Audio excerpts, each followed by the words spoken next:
It's breakfast time in sunny Puerto Vallarta, and here we are one block from the beach, and let's see what we find today. Good morning, David Dominé the Bluegrass Peasant. We are at Las Tres Huastecas in Puerto Vallarta, ready for breakfast.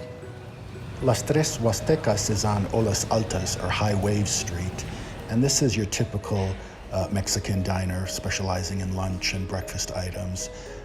You walk in here and you don't see a lot of tourists. You see lots of Mexicans, so this is the real deal. And their specialty, the special of the day, is different kinds of chilaquiles, so I think that's what I'll get.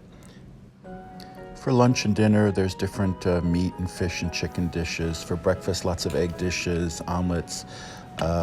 Ramon's gonna get some scrambled eggs. And we're gonna start off with some café con leche.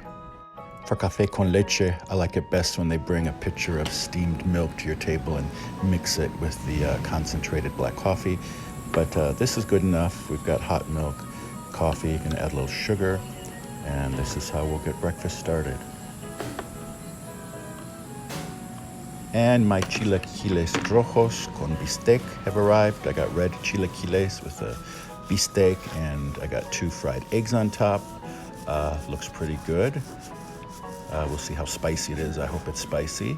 But we've got some refried beans with it. And there's some tortillas. And Ramon got chorizo and scrambled eggs. He's got refried beans, a tofu on top. So buen provecho. Let's dig in.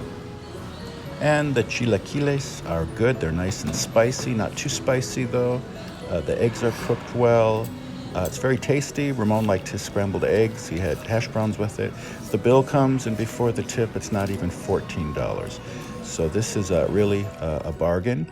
If you want some typical Mexican breakfast fare that the locals go for, try Las Tres Huastecas here in Puerto Vallarta. I can recommend it.